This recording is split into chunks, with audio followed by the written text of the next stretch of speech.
به نام خداوندی بخشنده مهربان، با عرض سپاس و درود هموطنان و بینندگان گرامی، به برنامه بازچگپ خوش آمدید. شاید شما بینندگان گرامی سوال کنید که چرا من همراه برادر عزیزم بابا جان قیومزاد این لطه های سیاه را به دسته های خود گذاشتیم.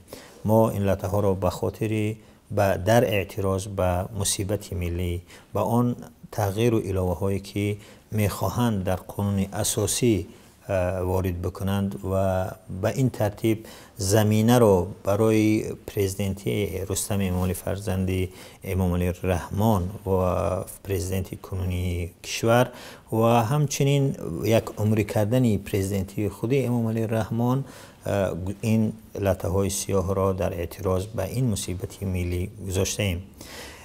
برادران گرامی، خواهران عزیز، بینندگان گرامی، ما حدود 24 سال می شود که زندگی سخت را پشت سر کرده ایم و هیچگاه نمی خواهیم که فرزندان ما و اونهای نسل آینده ما هم چنین مشکلات روبرو باشد. واقعا هجرت ها، مشکلات ها، بی‌برقی ها، بی‌معاشی ها، این نقض حقوق انسان در این طول 23 سالی که امام علی الرحمن حکومت کرد، ما با این مواجه شدیم. ملت این را صبر کرد، ولی نمیخواهیم که فرزندان ما هم با چنین مشکلات، با چنین پرابلم ها دوچار باشد. ما حداقل مشکل مواجه شدیم، مهاجر شد یک عدد کلان، ولی نمیخواهیم که فرزندهای ما، نسلهای ما، آینده ما با چنین مشکلی ها، با چنین به قدری، به احترامی و چنین زندگی سخت مواجه شوند. دوستان برادران گرامی، سوال اینجا می شود که کی هست جاه طلب؟ جاه طلب وقتی که آنهایی که میگویند که فلانی علانی فلان اونها جاه طلب هستند یا قدرت طلب هستند، قدرت طلب و جاه طلب کسی هست که چیکار میکند؟ برای مقام خودش تغییرات ایجاد میکنه و نمیخواهد که از اون سمتی که ملت اختیارش کرده است یا خودش آمده است از اون برود. پس سوال ما این است که در مدت 24 سال شما رئیس جمهور بودید، امروز نمیخواهید برید، برعکس میخواهید که خود را یک عمر پرزیدنت بکنید و فرزند خود هم بیارید به این سمت. پس کی هست جاه طلب؟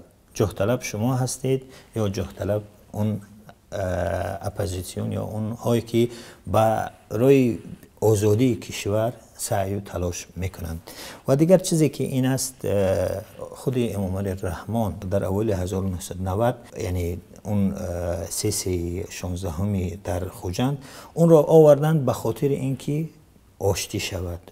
حتی اونجا هم آشتی را کردن، اپوزیسیون هم اون صلاحیت اونها را به اون داد، ولی در نتیجه چیکار کردن؟ اونها با تانک ها و با اینها اومدن به سر ملت، ولی ملت یک قسم ملت خیست در مقابل اون و مجبور شد که بیایند بگن که خیلی ما تاجیک بودیم، ما خطا کردیم، به یک صلح میکنیم و دست به دست میکنیم تا اینکه کشور آباد بکنیم.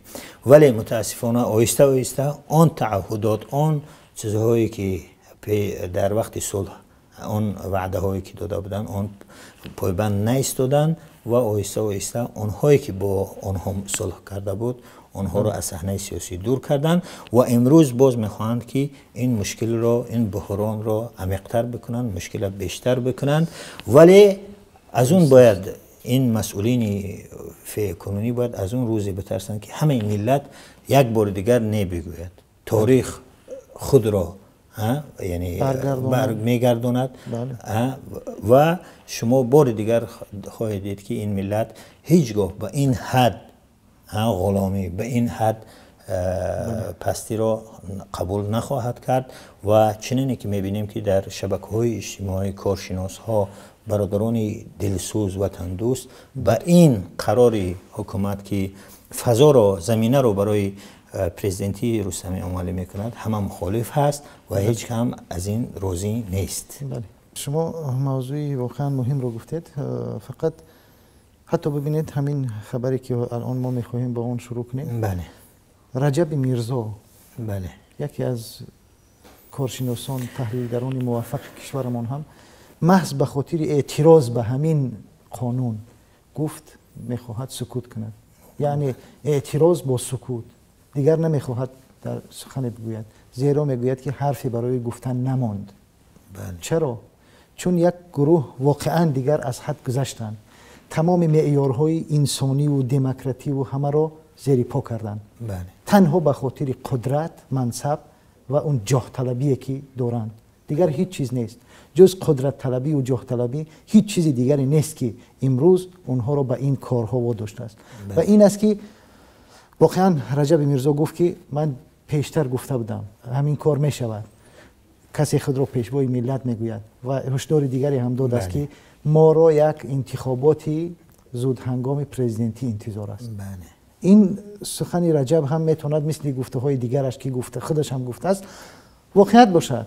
با این جاه طلبی هایی که ادامه دارد، حتی این انتقال قدرت رو به این شکل هم پیش بینی کرده بود. بله، به این شکل هم گفته بود و این همون چیزی است که دارد عملی می شود و احتمال دارد که همون انتخابات پرزیدنتی زود هنگام می گفته رجب هم صورت بگیرد و محض به خاطر همین قدرت طلبی ها. ولی نمیدونم واقعا شاید این مسئولین محترم ما مردم رو گوسفند خیال کردند، یا شاید نمیدونم مردم رو اصلا حساب نمیکنند یا نمیبینند یا نمیشنوند. باید یک بار بیاین و خود بیاین و ببینن که از این منمنی های خودشون پایین بیاین و ببینن که مردم چی میگن و ببینن که 1 میلیون مردم وقتی که به روسیه میرود در اونجا گاستربایتر هست و 1 میلیون مردم دیگر که در داخل تاجیکستان برای منتظری هستند که از اونها یک چیزی برسد و اینها بخورن و نمیرن. اونها با این سیاست‌های شما راضی نیستن. یعنی 3 میلیون گفتن که فعلا گزارش‌های سازمان حقوقی سازمان بین‌المللی گفتن که 3 میلیون تاجیک یعنی گرسنگی آنها رو تهدید می‌کند. یعنی 3 میلیون در تاجیکستان. این کاری آسان نیست واقعا، بخصوص در این شب و روز که دوباره یک بحران اقتصادی شدید شروع شده است، مخصوصا در کشور ما.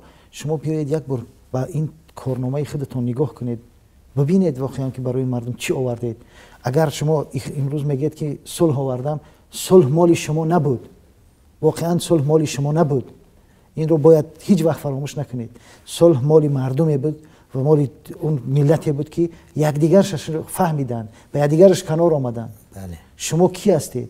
امروز آمدید دعوا میکنید. اون صلح رو پایمال کردید. بله، امروز شما آمدید اون صلح پایمال کردید. شما پایمال کردید.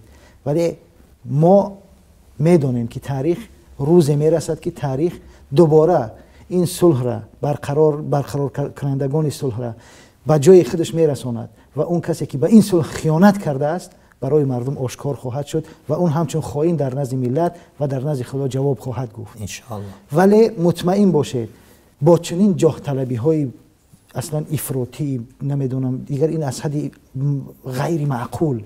باور کن انسان فکر میکند که این کارها رو یک افرادی کرده ایستادن که از عقل بیگانه شدن شاید، چون دیگر در عصر 21 تمام مردم به دیگر طرف هم در حرکت است.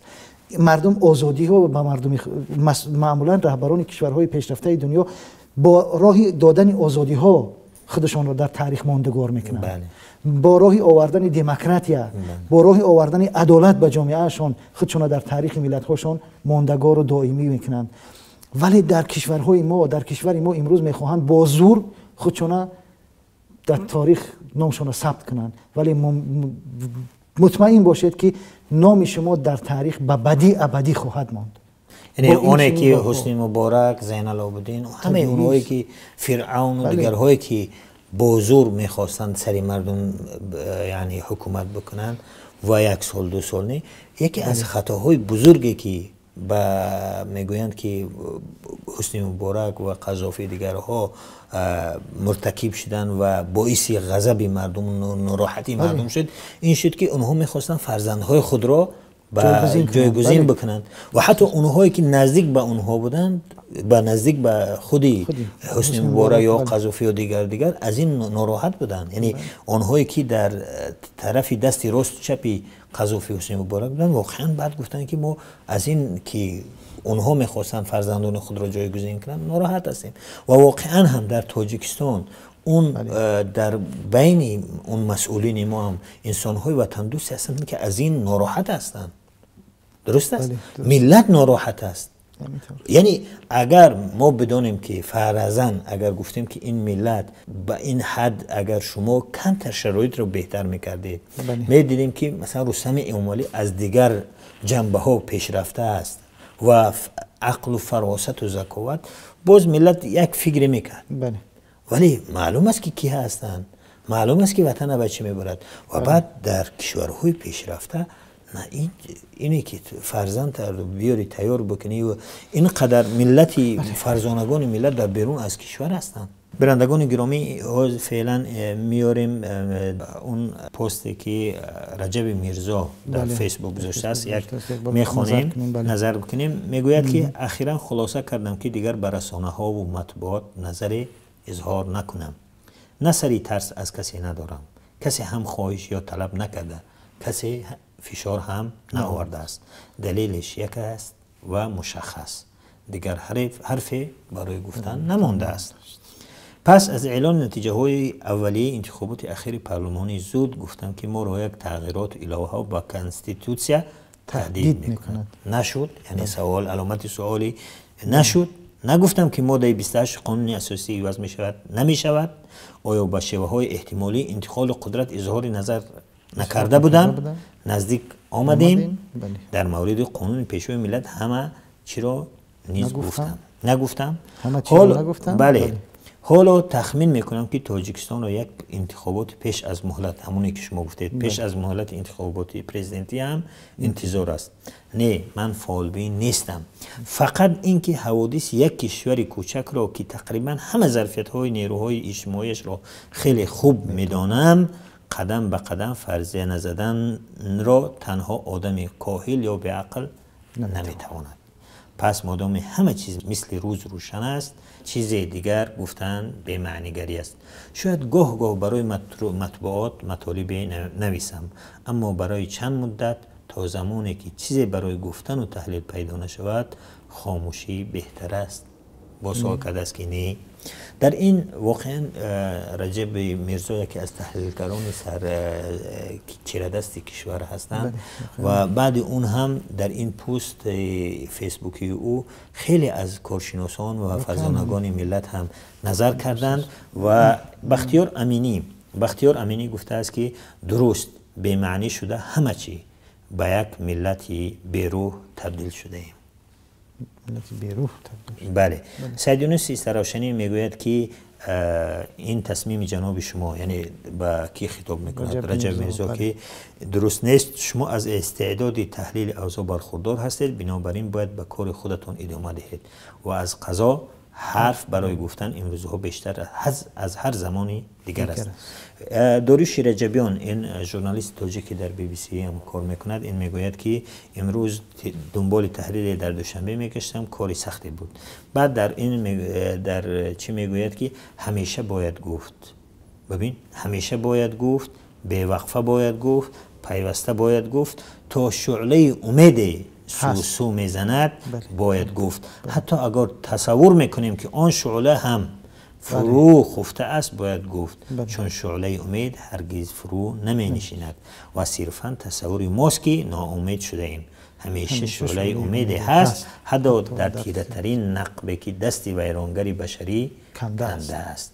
مهمانشاه شریف زاده، اون متفکر تاجیک، فیلسوف تاجیک گفته است که یکی از دانشمندان نادر است که بله، فکر میکنم در واقعیت تاجیک زیاد رویدادها هنوز بهای درست نگرفتند و معنی آنها آشکار نیست. آینه هنوز پررو نیست و از این رو این عجوبه که در هستی بسیاری ها شکل گرفته است، سیمای خود را نشناخته است، هنوز هم دارد در دیگران می سبزد یا می سیاهد. این عجوبه را دارد. دیگر همون ناامیدی منظور. بله. مژگان گلنار گفته است از چند دو بیت فروغ فرخزاد را اقتباس آورده است. گفته است که بلبهایم مزن قفل خموشی، که در دل قصه ناگفته دارم، زیپایم باز کن بند دیگران را، که از این سودا دل آشفته دارم. شیخ زمانوف علیم این عضوی حزب سوسیال دموکرات و یکی از فعالان واقعا جامعه شهروندی و خیلی جدی گفته است که گفتنی ها به گفتن هم ناگفته میمانند، نشود که گفتنی های ناگفته مانند. دیگر از اینهایی که در این پوست رجب میرزا اظهار نظر کردند زیاد هستند، ولی ما یکی از حکیم ربینپور گفته است که هر شخص از ناعدالتی ها دلگیر می شود زمانی که مهنتی او را قدر نمی کنند و تحقیر هم می نمند. ولی دوستم رجب تقدیر ما همین بوده است. در این دنیا قدر نداریم. بله. واقعا چیزای جالبی گفته است. شاعری مشهور تاجیک اسفندیار نظر همچنین در اینجا اظهار نظر کرده است. گفته است که دی یا پری روز نزد یکی از هم قلمانم به بنده نیز مراجعت کرد تا در باره پیام نیز نظر دهم. گفتم سال هاست پیام را نشنیدم. اینقدر میدانم که در 23 سال معاش این مردم از $80 بالا نرفت. اینقدر دیدم که منی 20 ساله 45 ساله شدم، هیچ بهی را ندیدم. 24 ساله بودم که گز و برق این مردم از میان رفت. 24 ساله بودم که ملت من نام مهاجر و چرکه و این و آن را گرفت، شرافتش نابود شد. من از پیشوایی و پیغمبری و خدایی چیزی اینجا نمیگویم. پاسخهایم را در مقاله های مفصل در شماره 16 امروز نیوز با استاد بگزاده نوشته بودم، در این مورد گفتم. بعد میگوید که اکنون هم از نیکی چیزی رو در این سرزمین انتظار نیست. ببین شاعر میگوید که این خیلی مشکل است، مصیبت است. اکنون هم از نیکی چیزی رو در این سرزمین انتظار نیستم. میدانم که گروهک الکی نشسته دارند تغییر و علاوه ها را برای سرقانونی که فقط و فقط منفعت چند نفر را محافظت میکند و در همه حال مردم بیچاره را کوتاه دست می نماید آماده می سازند تا در دیگر انتخابات لازم نباشد. همین نوع بس. بله دیگر ضرورت برای گفتن نیست. دیگر می نشم و غزلک عاشقانه می نویسم. گویا آنچنان در خوشبختی و رفاه زندگی دارم که کار جز عاشقی ندارم، در حالی که 3 سال است بیکار و بی‌معاشم. مراد موسی هرچند دل خسته و امید کند می شود، اما هر سخنی راستین و واکنش نشان رس روح دوستان را بالیده و طبع رقیبان را خیره می‌گرداند. ظالمان را هم از خطاگی و نقصانشان گپ زدن به ایشان کمک است. شاید کمی پند بگیرند. نورعلی دولت گفته است 3 نفر نماز می‌خواندند که گربه از کجای در پیششان پیدا شده است. یکی از نمازگزاران گفته است پیش بر پدرت لعنت. دیگرش گفته است که گپ نزن که نمازت ویران می‌شود. سومش گفته است من که می‌دانم خپم. یعنی این خودش رو گفته است. واقعا سخنش هست که به من بیشتر پاسخ همین سومش جدایم معقول. بله یعنی من که میدونم که از این گفتنها هیچ فایده ای نیست، سکوت رو اختیار میکنم. ببین در تمام این کامنت ها و این گفته ها از اول تا آخر در این صحیفه رجب میرزا یک چیز مشخص است: ناامیدی اکثر جامعه رو فرا میگیرد. یعنی تصور کنید که این کاربران شبکه‌های اجتماعی کی هستند؟ اینها واقعا مغزی ملت ما هستند. اون گروه‌هایی هستند که در اینجا بخصوص در زیر پست رجب میرزا که خودش یک تحلیلگر روشنفکر است، اکثر روشنفکران پست گذاشتند و اونها هستند که بگیم مسیری آینده ملت رو باید مشخص کنند. درست؟ شما تصور کنید اینها وقتی که از این قانون به این حد ناراحتند، به شدت نگرانند، خب ولی این قانون با وجود تمام مخالفت های اینها می رود و تصویب می شود. نه اینکه انتخاب در این کسی رأی می دهد، هیچ که به این قانون رأی هم ندهد، این قانون می رود و تصویب می شود. ولی مصیبت ملت ما با این قانون آغاز می شود. همون مصیبت نه تنها آغاز می شود، همون مصیبتی که تا امروز یک بار بیایید کارنامه خودتون رو ببینید و بعد بیایید به چنین کارها دست بزنید. ببینید که مردم مهاجر رو در 1 سال چقدر مرده میارن. بیش از 1000 نفر سالانه 1000 مرده تاجیک از روسیه به تاجیکستان میآید. امروز خواهیم دید که چقدر سطح خودکشی به حد یک نهایت بالا رفته است. بله. ببینید که چند درصد مردم تاجیکستان برق دارد، بله. چند درصد مردم تاجیکستان معاش دارد. در وقتی که واقعا هم در وقتی که در راه به سوی کولاب میرفتم، از همون روزهای اولی که میرفتم میدیدم که مردم زنان و دختران و کودکان با عرابه و با خر آب میکشیدند، تا امروز میبینم که آب میکشند. بله. چرا؟ چی کردید برای اونها؟ چی آوردید برای اونها؟ بله. شما اگر با اون چند ساختمانی که در دوشنبه ساختید مینالید، اونها رو هم به منفعت خودتون ساختید. اگر هتل گاستنیتسه ساختید به خاطر درآمد خودتون ساختید. اگر یک امروز میخواهید چایخانه راحت رو چپه کنید، حتی همچون یک میراث فرهنگی ما باقی مانده است، اون رو بله اون رو میخواهید چپه کنید، باز هم به خاطر منفعت های خودتون است، نه چیزی دیگر. این رو ملت الکی میداند. پس بیایید از این بزرگ بازی هاتون دست بردارید و بگذارید که با مردم اگر آینده میخواهید که خودتون رو در تاریخ ابدی کنید، به خوبی ابدی کنید، نه به بدی. بیایید به مردم آزادی بدهید که شما رو با خوبی یاد کنند. وقتی که هر چی به مردم فشار آوردی و به او هیچ چیزی ندادی، مطمئن باش که در تاریخ به نیکی باقی نخواهی ماند. همچنانه که فرعون باقی نماند، همچنانه که نمرود باقی نماند. و امروز اونها سیمبل های بدی، دشمن دین و دشمن ملت هاشون یاد می شوند، اگرچه شما از اونها قوی تر نیستید. و امروز هم دیدیم در دنیای امروز که اونهایی که دیکتاتور بودن، نه اینکه در آخرت یا که در تاریخ نامه‌هاشون بد میشن، در همین دنیا هم دیدیم که چقدر مشکل. حسنی مبارک در کجا است، قذافی، زین العابدین، دیگر و دیگر و دیگر، همه اینها که هستن واقعا یعنی اینها فکر کردن که این ملت دیگر تمام شده است. هر چیزی که یعنی سرنوشت ملت رو در دست چند نفر میخواهند با این سرنوشت بازی بکنن. بله. ای برادرای عزیز، خواهران گرامی، اینها با آینده، با زندگی ما بازی کردند، ولی نمیخواهیم که با زندگی فرزندان ما سرنوشت نسل های آینده ما بازی بکنن.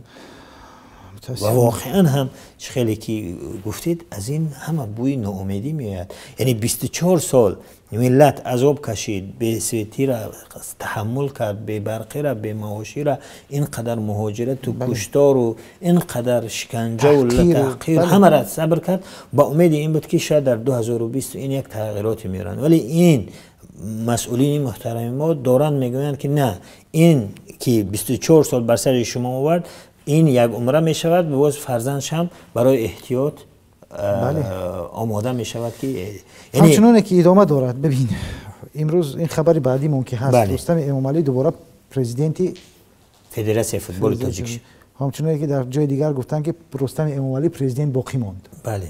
ببینید اینها مثل اینکه یک خانواده برای پرزیدنتی زاده شده‌اند. چند خودی رستم امامعلی چند منصب دارد. واقعا شما تصور کنید اینها با این کارشون کجا رفته ایستادن. یک بار بیاید همین رستمی که امروز انتخاب شده است ببیند، یک بار کارنامه‌ای، ما نمیگوییم در تاجیکستان، ما نمیگوییم به این سطح، بیاید رستم ببیند که کارنامه‌ای خودش که برای همین فدراسیون فوتبال چی آورده است. در وقت سهراب در جای چندم بود؟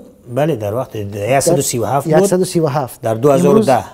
بله در 2010 تیم ملی تاجیکستان در ریتینگ فیفا در جای 137 بود. بله. امروز در جای چندم است؟ 148. 148. کو دست آورده این است در دست آوردش، مثل همونی که تا امروز آوردن به سر ملت. در اینجا معلوم است که شما چی کار کردید، معلوم است که شما چقدر کار کردید. پس بمانید یک کسی دیگر بیاد بهتر کند. هر کسی که شما که نتونستید این را بهتر کرده، عادت کنید، یاد بگیرید که با یک کسی بتید که اون بتواند این را. سهراب قاسموف.